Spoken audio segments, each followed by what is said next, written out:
Deer,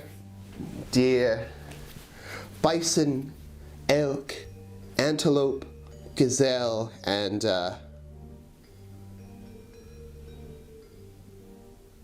Okapi, viewers. My various bovines of a less appreciated sort.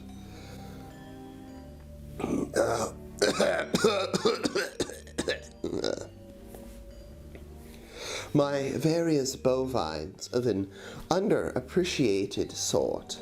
Today we will be discussing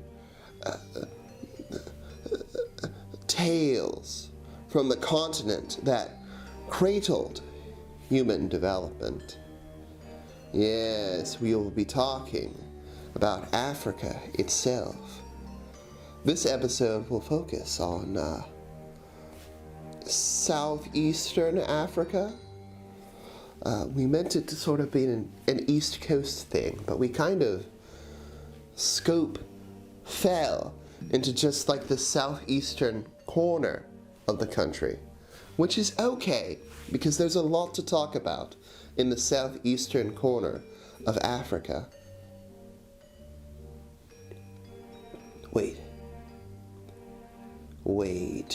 Wait, something's happening. I am losing control. Ah!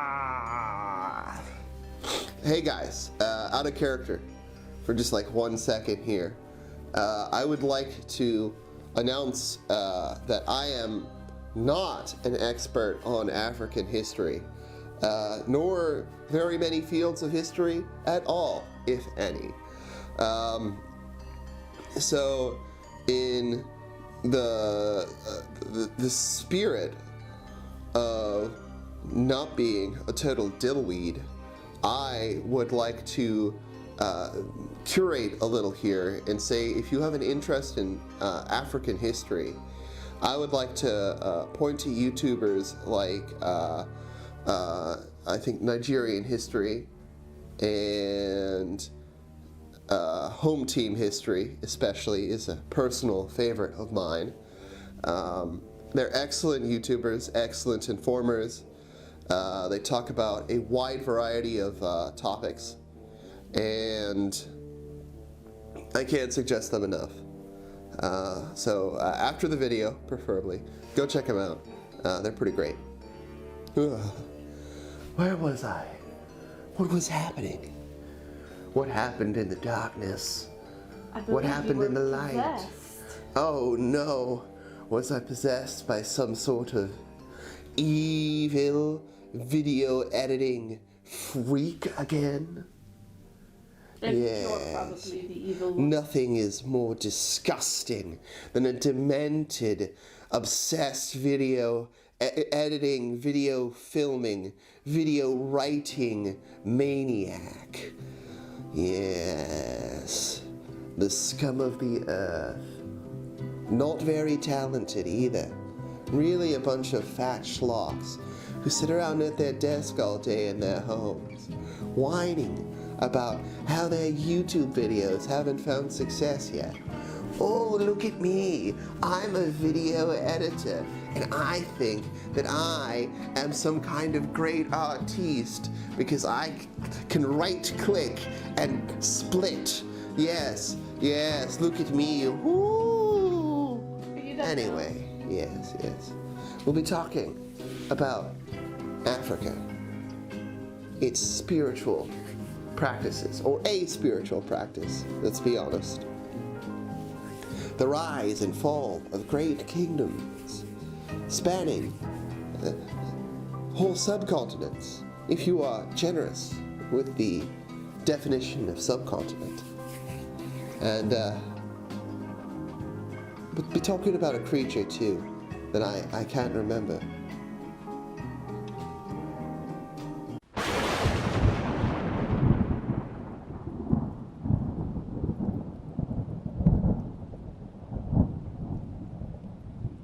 Death comes for us all, searching for a new, enfeebled victim every second of every day. nibbling on our bones, chewing on our flesh. But every now and again, death hungers not for the souls of man, but for the delicious crown of an exalted monarchy. The Imerina monarchs were of a proud and successful dynasty, uniting all of Madagascar before their ultimate downfall, contending with European powers of the day, forging alliances, and striving for self-sufficiency as a nation. But to little avail. Unrest haunted the lands.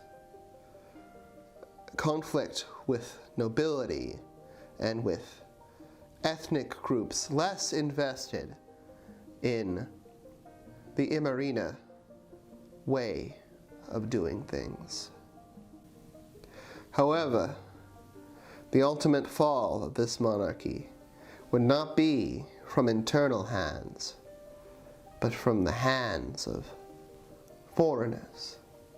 You see, while the cost of bringing Madagascar together into one nation may have been excessively great, without that foreign push, it seems likely that the island would have held together for much longer than it did. As it stands, the Malagasy suffered an even more deadly cost instead.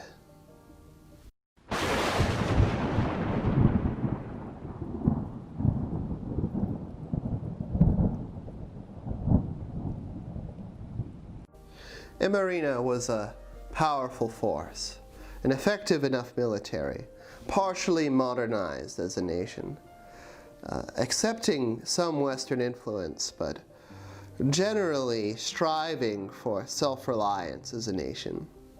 However, it wasn't enough when it came to conflict with the French Empire.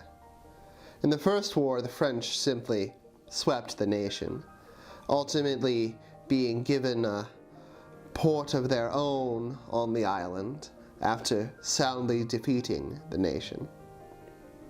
But this is not a story of the First Franco-Hova War, as it is referred, but rather a tale of the second.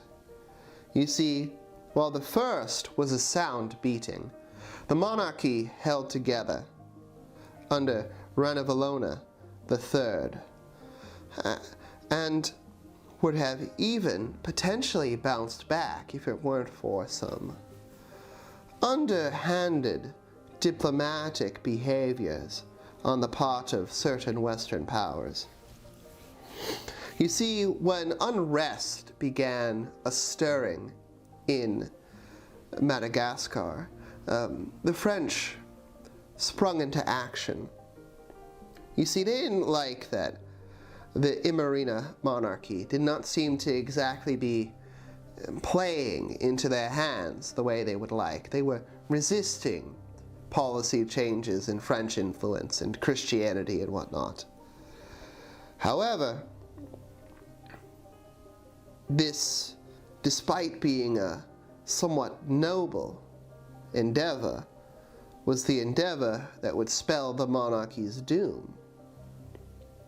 The French seized the ports during the Second Franco-Hova War, and slowly but surely took over the island as soon as the main contingent of French forces arrived.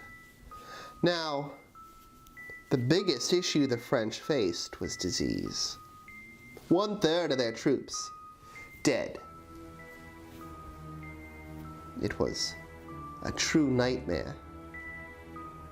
Much like other wars of a similar time, the Crimean War, Napoleonic conflicts, disease was very much the great killer.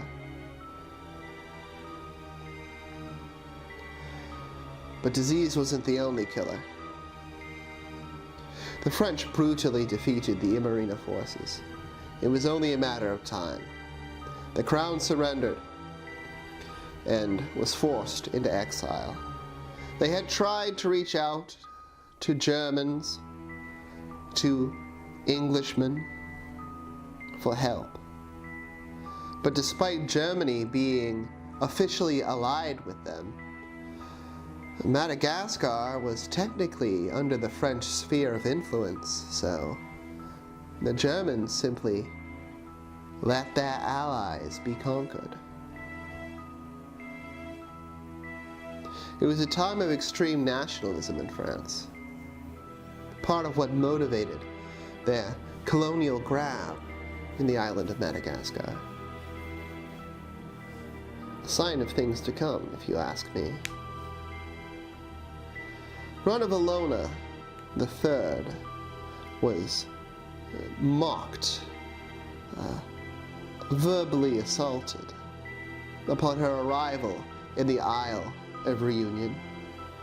She would never return to the nation she called home, living out most of the rest of her life in Algeria, a colony very much symbolic of the French imperialistic presence around the globe. I think that is a sort of a tragic irony there, because Algeria is a region the French held on to vehemently until they had basically no other choice other than to release the colony. And it was their colonial ambitions that put Ronu III there anyway. My point, and the moral of this story, young ones, is tragedy can come for us all, whether we be successful kings or queens, or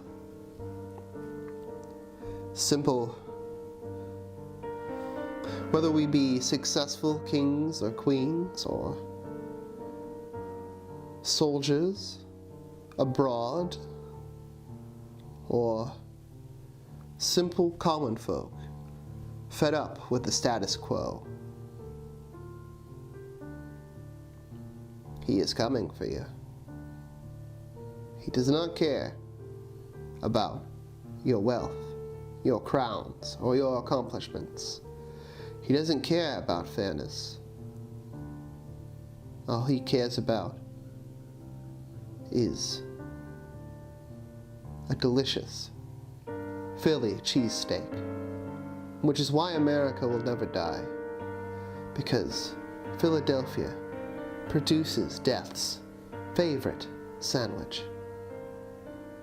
Remember that, young ones, and take it easy.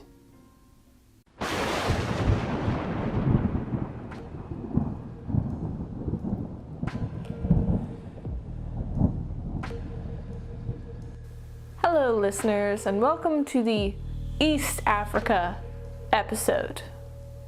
I will admit, I cheated a little bit.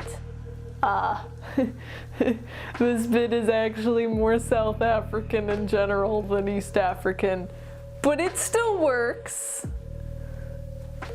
It still works, okay, in my defense. So we're going to talk about the traditional not southern, that's not the right word. We're going to talk about the traditional South African healers. Technically they can be divided like into two sects, but for the most part they're collectively called Sangoma. Collectively they're referred to as Sangoma. So you kind of have the two sects. You have like the diviners who, well, divine things, right? It's what diviners do. They divine things, see things.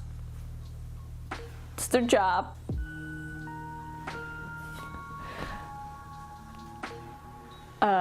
And then you have the herbalists who,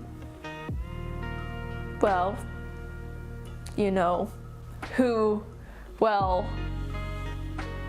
herb things? I mean, they're self-explanatory. Y'all get it, okay? I don't need to go into any further depth on that. Sorry. I'm having a hard time. I apologize.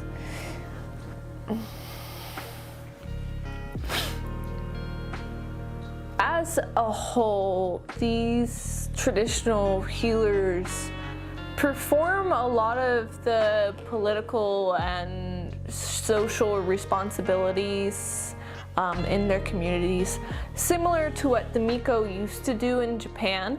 They're there for the births, the deaths. They issue people medicine for various ailments. They're a really important part of their communities. In fact, when I was researching, I came across this one study that said people in South Africa who have access to traditional healers will go to a traditional healer in addition to modern medical practices over 60% of the time. It really speaks to their importance that even those who firmly believe in modern medicine will still seek out their guidance and help in addition to these modern medical practices. It's just the same as people here in America who will go and see a doctor, but who will also ask their friends and family in their churches to pray for them and their health. It's not that different. It's not that strange. It's a similar expression of spirituality and culture. These practitioners can perform rituals or prepare medicines to do really almost anything. I found a couple of links where there are some that are specifically known for medical type herbal remedies, pretty much anything from a headache to assisting with surgery I saw a couple of times. And then I've seen others who will prepare medicines and brews for anything ranging from courage to luck and love. It's a really interesting conglomeration of medicine and spiritual belief, and it's really fascinating. It mirrors a lot of the other practices that we've covered or will cover. They do a lot of the rites involving ancestors. They'll give you medicine for your toothache. They're just a really important part of the community on a whole. These healers are of an incredible importance to the communities that they serve, and they will continue to be an incredible part of them for as long as there is a demand for their practices. I don't foresee them ever fading away, even as modern medicine becomes more readily available to everyone in the world. And that is really, I think, how almost everyone approaches their health and well-being today. Everyone will go and see a doctor and get a professional's help, but they will also go to their community, go to their spiritual leaders, and ask for their help as well. I mean, usually. These Sangomoa are an incredibly neat part of the culture of South Africa. They're an incredibly important part of understanding the culture of the people who live there. And I think that they're a really interesting way to get a view on how people view medicine and spirituality across the entire world. It's a bestiary, everybody come see some bees. I'm a vampire! I'm a vampire! I'm a vampire! I'm a vampire! I'm a vampire! I'm a vampire! It's late at night in Togo, a small country on the coast of West Africa. Fireflies are dancing about on the wind, dancing upon the breeze. They look so pretty, so nice, calming. But they might be dangerous. They could be the Adze. They're vampiric fireflies. They'll find their way into your house, and there's no way you can protect yourself from them. Not nets, not pesticides, not a rolled up newspaper, nothing can stop them. They'll find you when you're sleeping and suck all of your blood out through your thumb for some reason. I guess they like to be different from the rest of the vampires in the world. No, why go for the neck and all the major arteries running through there? No, your thumb.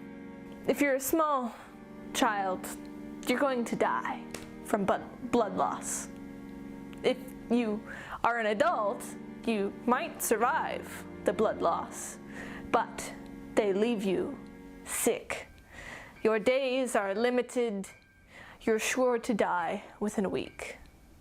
If they think your body's cool, then they might possess it instead of drinking you dry, and instead inflict pain and suffering upon everyone you love, and then drain you dry. Anyway, that you're talking about, you're not going to survive this vampiric firefly. I mean, they've got to be like yay big, but they're gonna kill you. If you get lucky, you might be able to capture one, and if you capture it, then it has to take its human form. You can kill them in their human form, but first you've got to catch them. And even in human form, you're still not likely to survive the encounter. So beware the African firefly. You'll never know whether it be friend or fiend.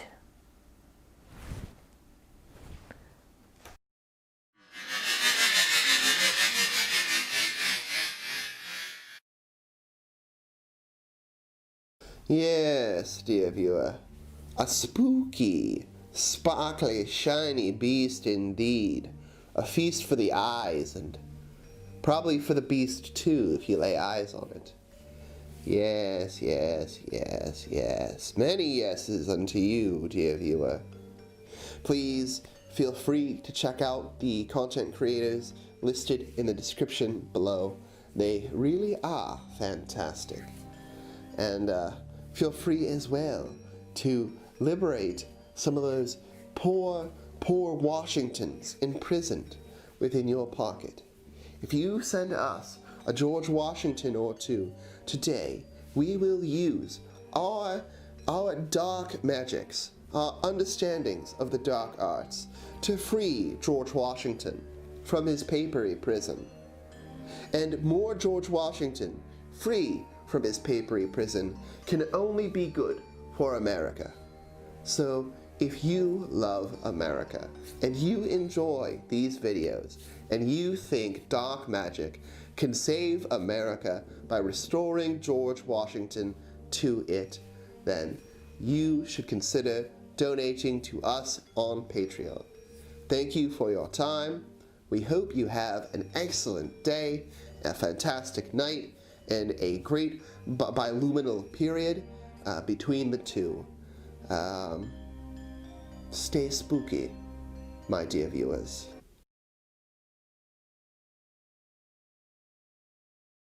It's clicked. Yes, yes, yes, yes. Many yeses unto you, dear viewer. And many, many Patreon gifts unto us. If you enjoyed this video, remember, go check out the creators listed in the comment section below. And feel free to give them Patreon money too. I mean, give us all money. Give money to everyone on all of the internet. All of your wealth poured out. We all know you're money bags. It's a similar expression of spirituality and culture. Thanks, Fred. Thanks. You want to do that take one more time? You Thanks, Obama. You did it, but, you know, the neighbor just slammed that fucking door. Okay. Stay spooky. Why aren't you spooky? I'm plenty spooky. Spook! Okay. Every time, why? Finally! Freedom! Turn off the laugh.